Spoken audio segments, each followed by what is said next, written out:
محترم ناظرین اور سامعین، السلام علیکم ورحمۃ اللہ وبرکاتہ۔ امید کرتا ہوں کہ آپ لوگ خیریت سے ہوں گے۔ مجھے آج ان عورتوں کے کچھ بنیادی مسائل کے سلسلے میں بات کرنا ہے، جس کے سلسلے میں عورتیں بہت زیادہ غلطیاں اور کوتاہیاں کرتی ہے، اور خاص کر رمضان کا مہینہ آ رہا ہے، نمازوں کے سلسلے سے اور نماز پڑھانے کے سلسلے سے اور خود کی نماز پڑھنے کے سلسلے سے بات کرنا چاہتا ہوں۔ وہ کیا ہے؟ وہ ہے حیض والی عورت اور عورت کی امامت۔ مسلسل حیض آنے والی عورت کی امامت، اور عورت امامت میں کہاں کھڑی ہو، وہ کیسے کھڑی ہوگی، ان چیزوں کے بارے میں کچھ باتیں عرض کرنا ہے۔ سوال پیدا ہوتا ہے کہ ایک عورت کو حیض کا خون تقریباً 1 سال سے مسلسل جاری ہے، آ رہا ہے، ختم نہیں ہو رہا ہے، بند نہیں ہو رہا ہے، اور اس کو گزشتہ عادت بھی یاد نہیں ہے، جو گزر چکا وہ بھی یاد نہیں ہے، وہ مہینہ میں کتنے دن نماز چھوڑے یا نہ پڑھے، غسل کرے یا صرف وضو کرے، ایسے ہی وہ رمضان کے سارے روزے رکھیں یا کچھ چھوڑ دے، اس سلسلے میں وہ عورت کیا کرے؟ جس عورت کی عادت اور تمیز مفقود ہو جائے، ختم ہو جائے، اور اس کو اپنی عادت معلوم نہ ہو، تو وہ نماز روزہ کس طرح ادا کرے؟ جواب: ایام عادت کے اعتبار سے عورتوں کی متعدد اقسام ہیں۔ نمبر 1، مستحاضہ، ماہواری کی عادت والی، خون کی پہچان کر سکتی ہو یا نہ کر سکتی ہو، اسے معلوم نہ ہو، اس کو معروف عادت کی طرف لوٹایا جائے گا، یعنی جو ہمیشہ آنے والی عادت ہے اس کی طرف لوٹایا جائے گا۔ چنانچہ صحیح مسلم میں حضرت عائشہ صدیقہ رضی اللہ تعالی عنہا کی حدیث میں ہے کہ ایام حیض کے بقدر انتظار کرے گی اور رکی رہے گی۔ وہ عورت جو ابتدائی میں خون کی پہچان کرے، شروع ہی میں خون کی پہچان کر لے، وہ پہچان کے مطابق عمل کرے گی۔ حدیث مبارک میں ہے: اذا کان دم الحیضۃ فانہ اسود یعرف، جب حیض کا خون آئے تو وہ سیاہ بدبودار ہوتا ہے، کالا ہوتا ہے، اور اس میں بہت زیادہ بدبو ہوتی ہے اور پہچانا جاتا ہے۔ اور وہ عورت جس کی عادت اور پہچان دونوں مفقود ہو، ختم ہو جائے، اسے معلوم نہ ہو، وہ عورت کیا کرے؟ اس کے ایام ماہواری غالب عورتوں کی عادت کی بنیاد پر 6-7 دن شمار ہوں گے۔ 6-7 دن کیا ہوں گے؟ شمار ہوں گے۔ حدیث ہے، حضرت حمنہ نے جب اللہ کے رسول صلی اللہ علیہ وسلم سے کہا کہ مجھے بہت زیادہ خون آتا ہے،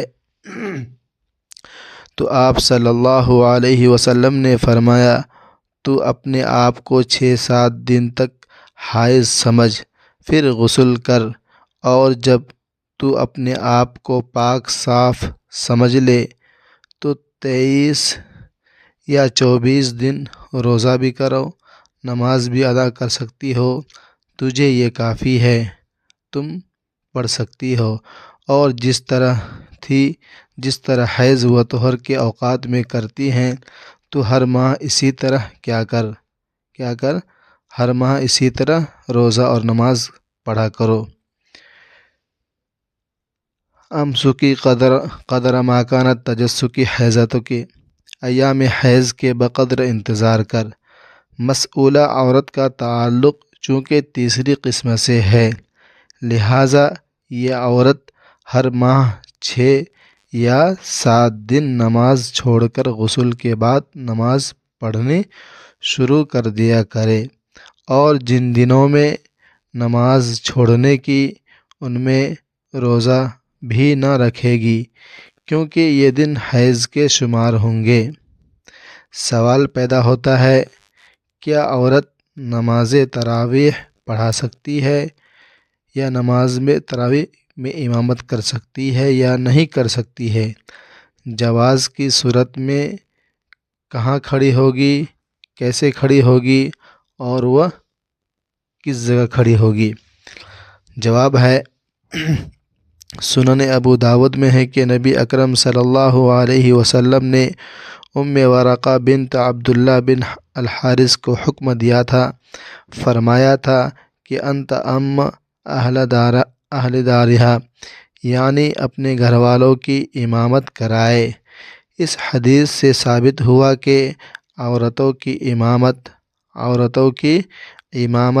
اور ان کی جماعت رسول اللہ صلی اللہ علیہ وآلہ وسلم کے فرمان سے صحیح ثابت ہے۔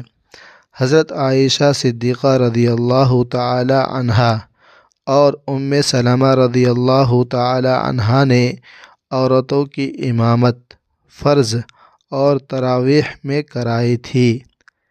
حافظ ابن حجر تلخیص الحبیر میں فرماتے ہیں کہ حضرت عائشہ صدیقہ رضی اللہ تعالی عنہا نے عورتوں کی امامت کرائی، پس ان کے درمیان میں کھڑی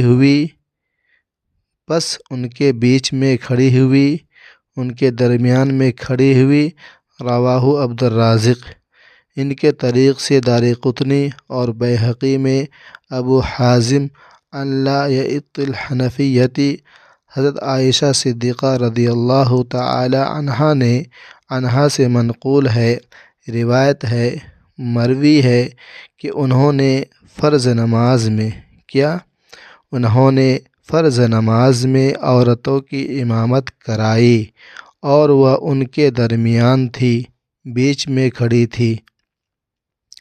ابن ابی شیبہ اور حاکم میں ہے کہ حضرت عائشہ صدیقہ رضی اللہ تعالی عنہا عورتوں کی امامت کراتیں اور صف میں ان کے ساتھ کھڑی بھی ہوتی تھیں، اور ام سلمہ کی حدیث میں ہے کہ انہوں نے عورتوں کی امامت کرائی اور درمیان میں کھڑی ہوئی تھیں۔ حافظ ابن حجر نے الدرایہ میں ذکر کیا کہ حضرت عائشہ صدیقہ رضی اللہ تعالی عنہا رمضان کے مہینے میں رمضان المبارک کے مہینے میں بابرکت مہینے میں عورتوں کی امامت کراتی تھیں اور ان کے درمیان کھڑی ہوتی تھیں۔ علامہ شمس الحق فرماتے ہیں، ان احادیث سے بالا سے معلوم ہوا کہ عورت جب عورتوں کی امامت کرائے تو ان کے درمیان کھڑی ہو، آگے کھڑی نہ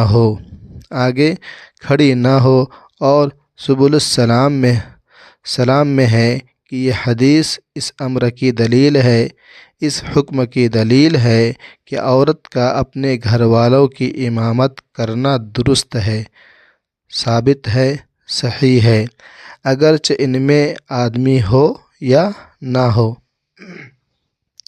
کیونکہ روایت سے یہ ثابت ہے کہ ام ورقہ کا مؤذن ایک بوڑھا آدمی تھا۔